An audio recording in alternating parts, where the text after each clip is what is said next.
Welcome to the first edition of Education This Week, brought to you by Indic Education. My name is Ravina and I'm here to tell you what is unfolding in different parts of India in the field of education. We bring you this weekly special to inform you of the current events, decisions and proceedings of the Education Ministry, the Supreme Court and other academic institutions, and of course, India's progress on the journey of moving the classroom online. Our intention is to throw light on the current issues that need to be addressed by concerned authorities in education in the wake of the pandemic. This is a curation of articles and clips from various news sources, government notices and press releases from education boards and ministries. The 2022 Quacquarelli-Symonds International Ranking of Universities positioned the Indian Institute of Science at the #1 position for research institutes worldwide. The Bengaluru facility was evaluated on the citations per faculty factor and became the first Indian institute to score a perfect 100, making it the world's #1 research institute. On the overall QS rankings, two other higher education schools from India, IIT Delhi and IIT Bombay, also made the cut within the top 200 universities worldwide. With the spread of COVID-19 in an aggressive second wave, many states closed their schools and colleges in April and urged for lessons to be conducted online and for exams to be cancelled. Now, with some of the restrictions being lifted, students at all universities await big decisions on how to go about with their semester end evaluation. Some states have decided on promoting students without exams with their performance in internal assessments throughout the term. In the wake of rising cases, Banaras Hindu University, Delhi University, Lucknow University and some others even suspended their online sessions, postponing the semester exams indefinitely. Rajasthan University declared a summer vacation till 30th of June, while Allahabad University declared their vacation up till the 5th of July after cancelling their exams, and they will be announcing new dates in due time. Private universities too were intimated by the Ministry of Education to delay or cancel their offline exams. Education Minister Ramesh Nishant Pokhriyal recently permitted the release of a report by the All India Survey on Higher Education, or the AISHE, where observation had found that enrollment in higher education institutes was up by 11.4% in the past 5 years. That is, from the academic year 2014-2015 to the academic year 2019-2020. The AISHE was especially proud to announce that enrollment of female students was up by 18.2% during this period. In Madhya Pradesh, the government issued a notice that all undergraduate and postgraduate universities conduct their final exams in the open book format for the month of June, for which they would be announcing results in July. However, it has been decided that only the final semester exams for university students are being conducted in June, and the remaining semester students are likely to have their exams in the month of July.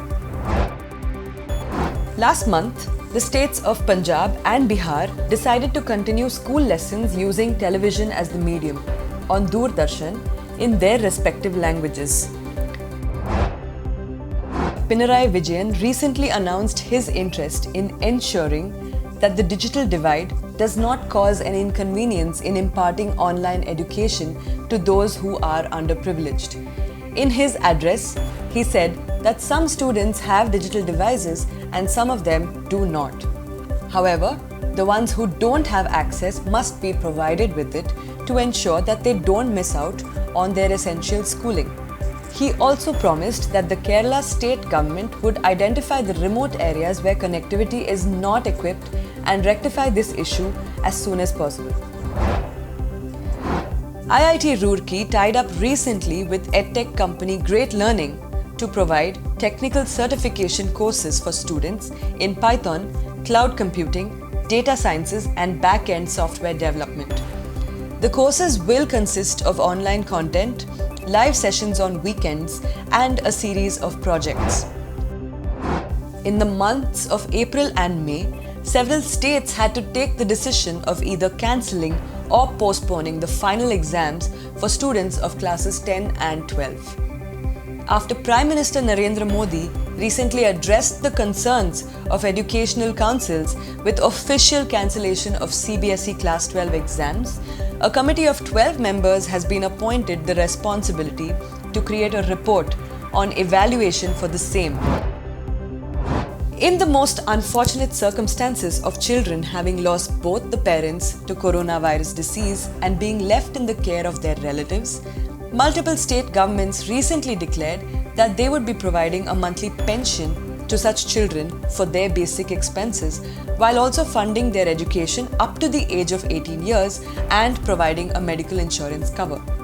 This brings us to the final segment of education this week, Industry Connect. Atria University in Bengaluru will be opening its liberal sciences courses from the month of October 2021. We got a chance to interact with the CEO, Mr. Shahim Rahman, on how the courses have been planned and students can build their own curriculum with a credit bank system. Let's hear what he has to say.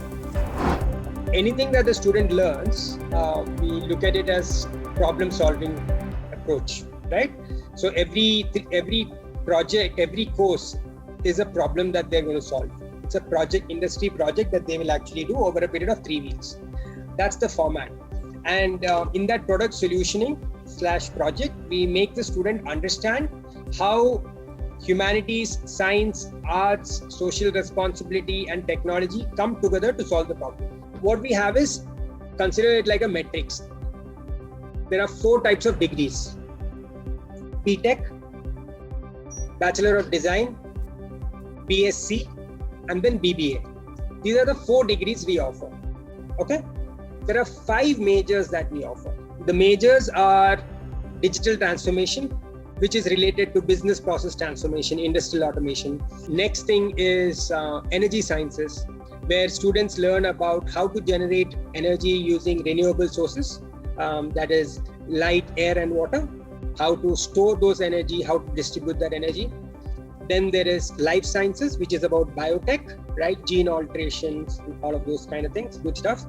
Then we have mobility, which is about transporting goods and people. Can be land, air, or water, but only electric vehicles. Yeah.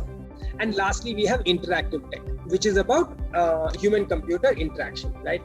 So these are the 5 majors. During the first 12 months, it's the foundation year.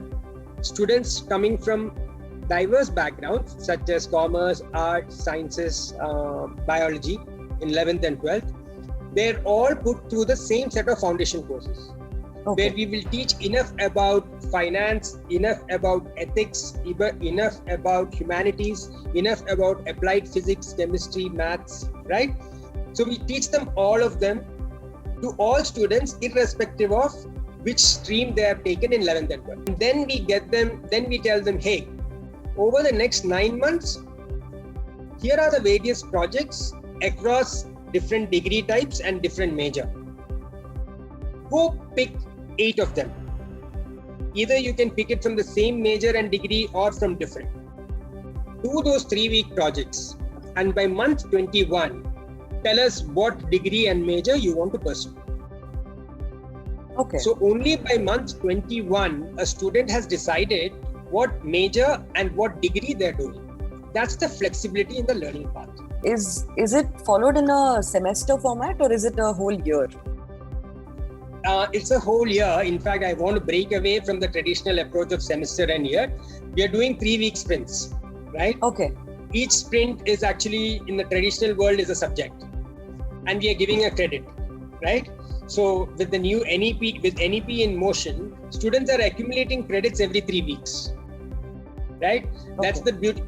Why I like NEP is it gives the opportunity for students to do multiple entry points and exit points.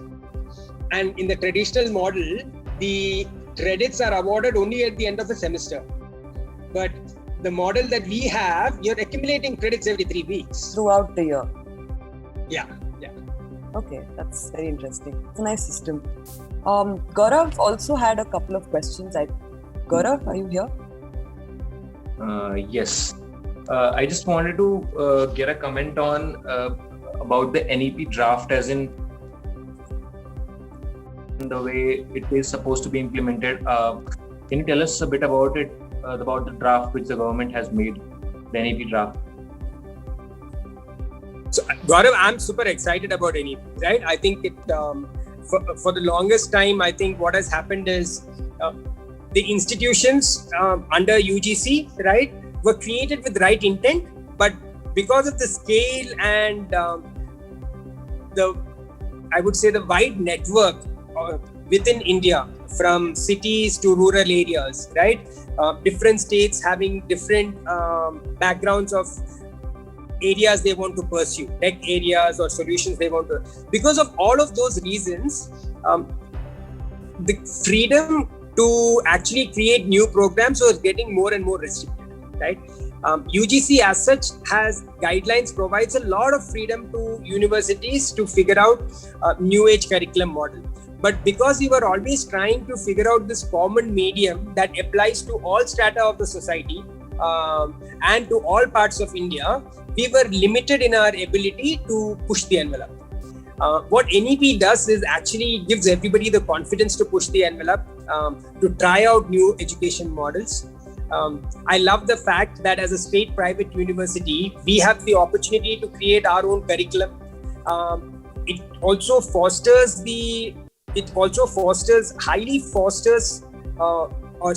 encourages collaboration between universities. We're saying that, hey, if I'm going to be a liberal sciences university and my courses are going to focus primarily on tech solutions with a liberal science approach, it's okay to go and do a 3-month or 3 or 6 months in Ashoka and rack up credits from there related to arts.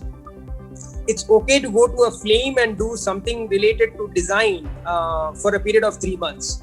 As a student, when they comes out, they actually have experienced 3 or 4 different education institutes who are best in the areas that they focus in and have got an undergrad degree, which is way more valuable, right? The concept of credit banks, multiple entry and exit points for the student during their undergrad programs. These are all, in my mind, truly visionary. And if implemented, the student actually comes to the center of everything. Right? Thank you so much, Rahim, for answering all our questions. It was a great interacting. It was great interacting with you, and I hope we get some good content out of it while we create our first episode of this education this week. And we hope that for further episodes also we'll get some valuable contributions from you. Absolutely.